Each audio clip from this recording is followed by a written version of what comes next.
Bismillahirrahmanirrahim. Assalamualaikum warahmatullahi wabarakatuh. Waalaikumsalam warahmatullahi wabarakatuh. Ya, selamat malam teman-teman. Apa kabar hari ini? Baik, Sehat Bu. ya? Luar biasa. Tetap semangat.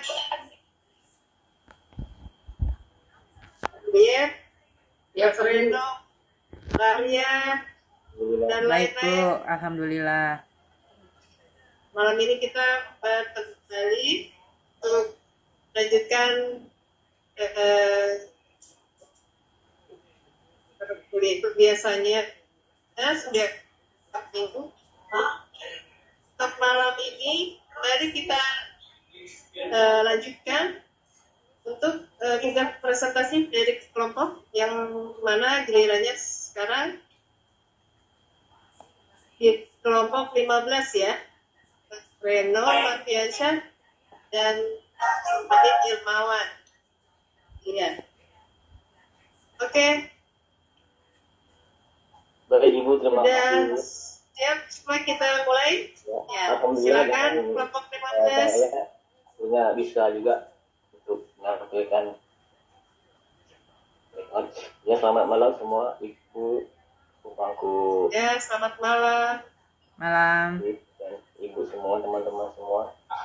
Kami kelompok 15 membawakan presentasi dengan judul Pembinaan Sumber Daya Manusia. Saya terdiri dari 2 orang, saya Reno Marfiansyah dan teman saya ada Adit Ilmawan.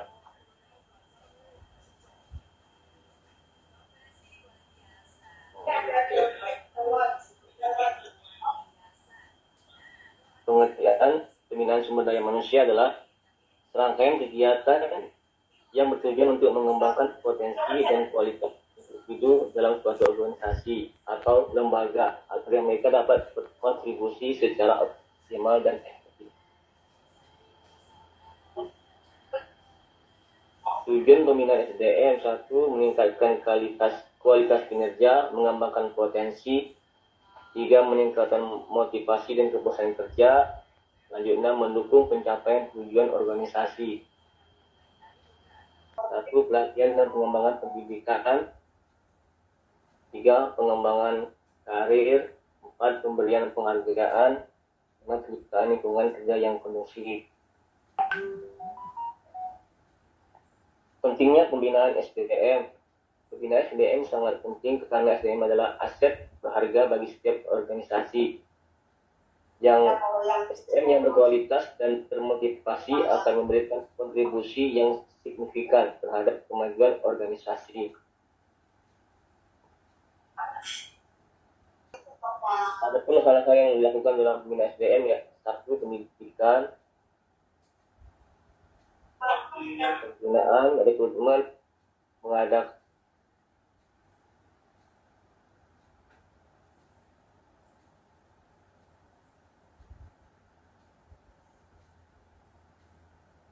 berbagai kesempatan utama dalam sumber daya manusia di Indonesia. Menurut Badan Pusat Statistik atau BPS, perbedaan akses terhadap pendidikan, kesehatan, dan kesempatan ekonomi antara wilayah, perkotaan, dan perdesaan masih salah satu masalah utama yang menghambat peningkatan kualitas SDM di Indonesia.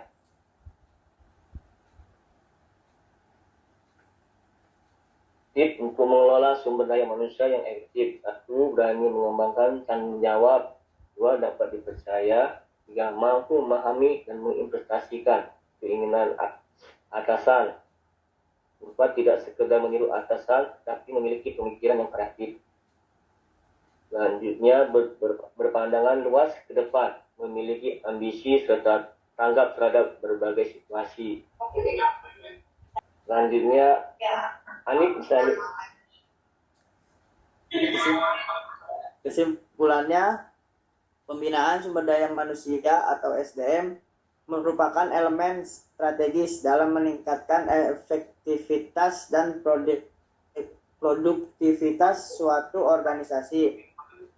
Melalui pembinaan yang terencana dan berkelanjutan, organisasi dapat mengembangkan kompetensi, sikap, dan kinerja individu agar selaras dengan tujuan perusahaan.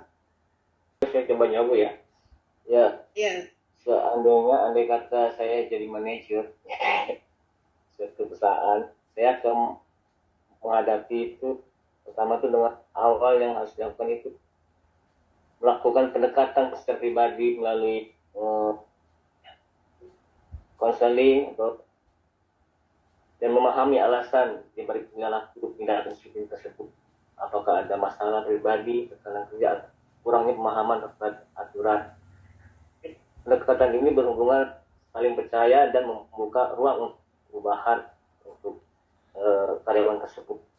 Terus kedua itu menyimpangkan disiplin dan potensinya. Saya sebagai manajer tuh harus bisa menyimbangkan pendekatan dengan baik karyawan dengan cara tidak mengabaikan pentingnya kepentingan disiplin kerja.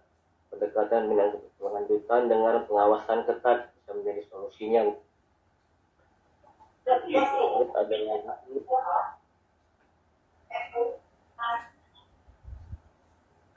apabila pendekatan tidak berhasil, melakukan peneguran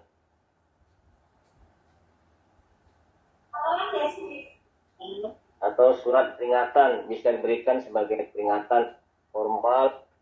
Penting diingat, saksi harus profesional dan dibarengi dengan solusi kebaikan. Dan saya juga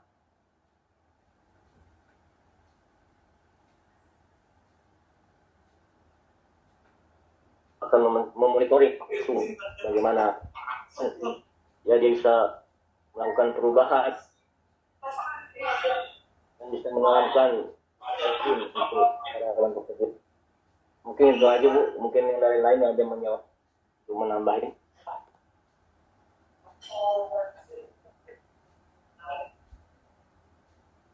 Mana Bu Arya? Terima kasih Pak Reno. Yang pastinya pendekatan Bu ya. Iya, cuman Kenapa? kurang. Cuman kan tadi kan agak putus-putus juga sih anunya apa Mbak. Ya betul-betul. Tapi overall oke lah. Iya, ya. Mungkin Bu Teti bisa mengeksplor lagi Bu.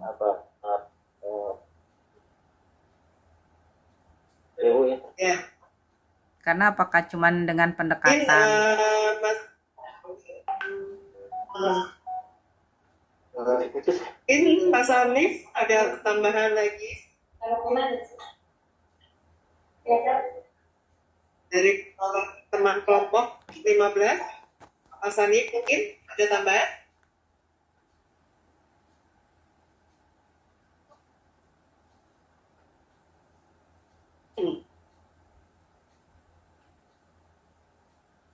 Oke.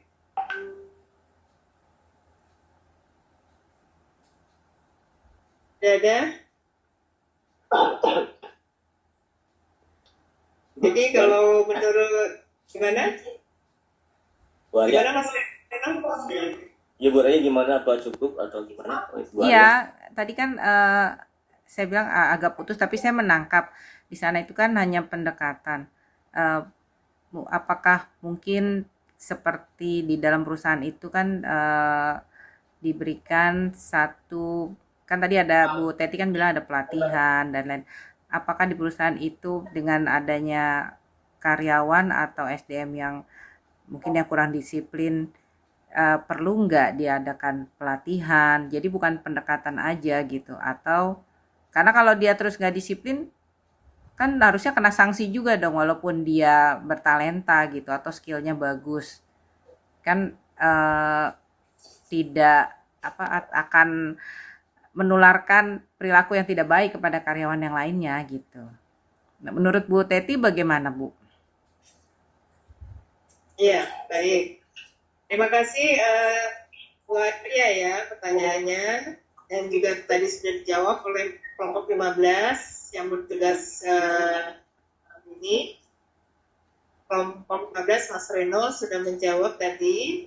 Memang kalau kita terutama sebagai kita misalkan sebagai manajer ya, manajer dia memiliki seorang bawahan yang kurang disiplin, ya, indisipliner ya dalam setiap pekerjaannya ya, atau kehadirannya ya.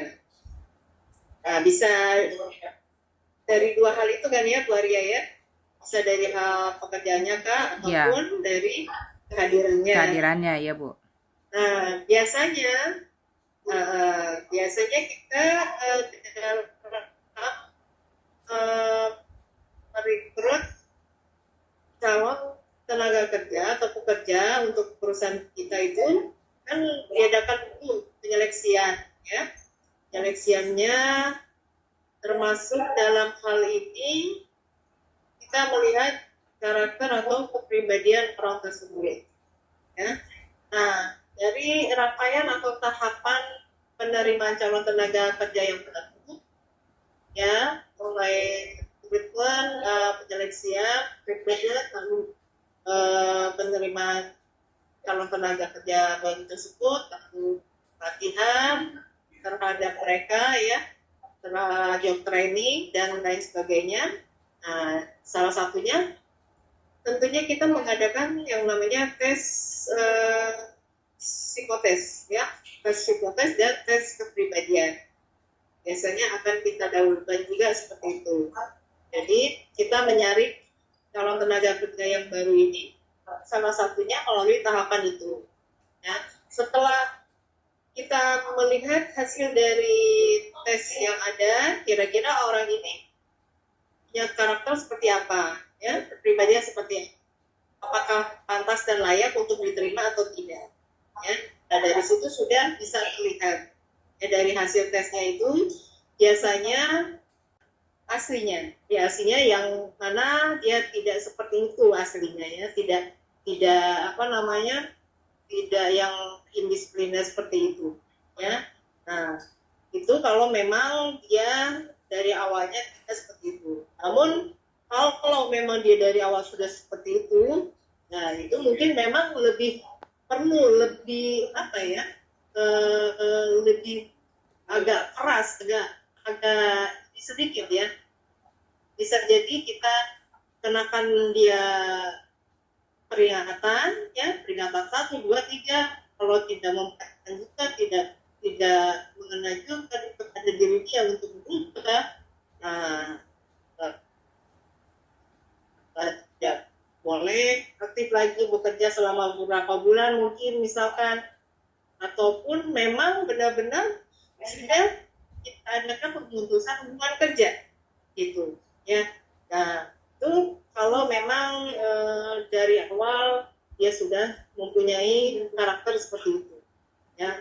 Jadi kita tetap melakukan pembinaan secara yaitu tadi ya, pendekatan antara seorang atasan dengan bawahannya langsung ya, karena biar bagaimanapun seorang manajer itu dia bertanggung jawab terhadap si anak buahnya ini ya, terhadap bawahannya ini, karena dia sebagai atasannya langsung ya, dia yang lebih mengenal si pribadi bawahannya ini daripada pimpinan yang di atasnya lagi, ataupun mungkin teman-teman sekitarnya ya, teman-teman si bawahannya ini.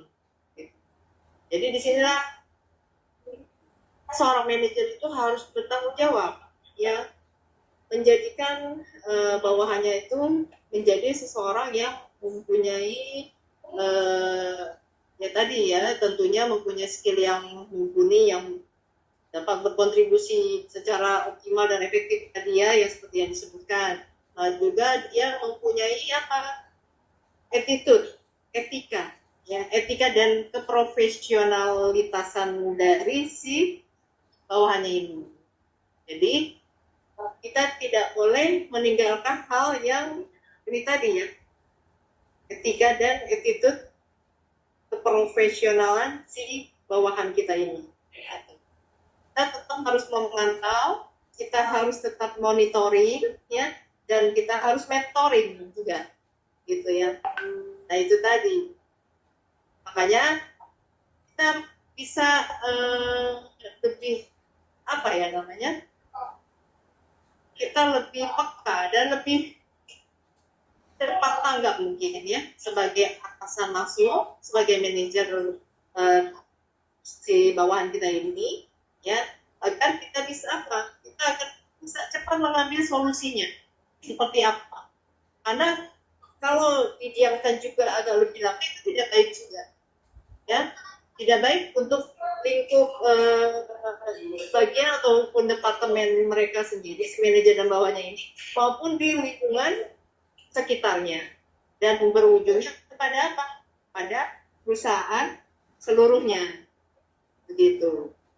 Itu akan merusak tatanan dari perusahaan tentunya ya. Nah, bisa jadi pengaruh kemana-mana kan? Ya kalau dia perusahaan manufaktur ya nanti akan ya bisa jadi mengganggu dari proses produksi dan keuntungan misalkan seperti itu ya. Karena hal tadi yang tidak disiplin tadi ya. Nah, itu kurang lebihnya seperti itu gambarannya. Intinya tetap si manajer ini harus mempunyai tanggung jawab yang penuh terhadap si bawahannya. Apapun kondisi si bawahannya, gitu. Ya. Nah, kalau perlu secara kekeluargaan dari hati ke hati dan juga apa ya? Yang lebih baik lagi, budaya kerjanya ini harus diperhatikan juga. Jadi budaya kerja dari perusahaan itu memang harus ada sebetulnya. Untuk apa sih? Yaitu untuk hal-hal apabila terjadi hal seperti itu contohnya. Nah, kita bisa lakukan pendekatan. Ya. Kita bisa lakukan apa namanya ya, mentoring dan juga monitoring terhadap bawahan kita tuh sedemikian rupa ya, sehingga dia tidak menyimpang, tidak keluar dari jalur yang sudah menjadi ketetapan dan peraturan dari perusahaan. Seperti itu ya. Kurang lebih begitu Bu Arya, tambahannya mungkin. Baik Bu, terima kasih. Ya, cukup Bu Arya. Cukup Bu, lengkap sekali. Makasih Bu. Makasih Pak Reno. Cukup lengkap sekali. Makasih banyak Ibu. Makasih. Ya, sama-sama. Ada lagi yang lain? Silakan yang lain.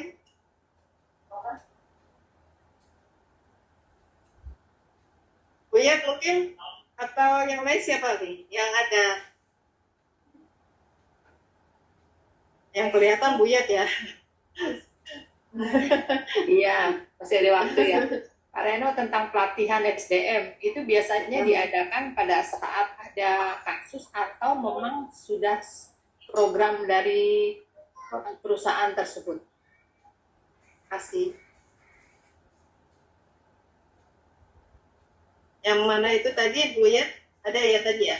Ada yang pelatihan Bu ya. Coba slide-nya Mas Reno ditampilkan lagi mana yang pelatihan ini. Ini sangat memudahkan. Apakah itu suatu program kantor atau begitu ada kasus baru diadakan pelatihan?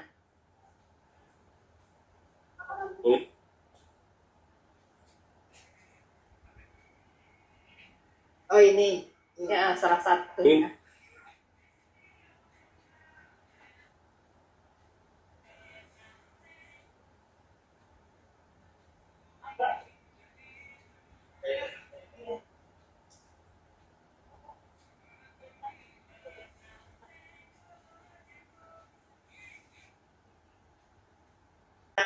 Apa namanya? Mengapa pelatihan itu penting ya? Dan pada saat kapan, kira-kira begitu ya? Nah, itu tadi sudah diberikan tambahan seperti itu. Nah, lalu apa lagi tadi ya? Untuk pelatihannya tentunya disesuaikan dengan kemampuan atau skill dari si pekerjanya dan juga apa namanya ya, kalau dia ada pengembangan karir ya tentunya juga tingkatan dalam skillnya juga ditambah ya melalui pendidikan dan pelatihan dan sebisa mungkin memang sesuai juga dengan kemampuan ataupun skill dari si pekerjaan tersebut. Gitu intinya begitu ya, Bu ya. Lalu untuk selanjutnya nanti tinggal bagian SDM ya yang melaksanakan dan memberikan pelatihan itu ya, karena memang mereka bagiannya yang menangani itu. Lalu ada lagi ya, gimana, ada pertanyaan lain lagi? Kita sambung sedikit, kurang lebih ya 15 menit mungkin ya. Silakan, ada lagi yang lain? Ayo silakan, mana? Pertanyaan seputar pelatihan ya, Bu? Ya, tadi yang sesuai temanya tadi itu. Pelatihan dan di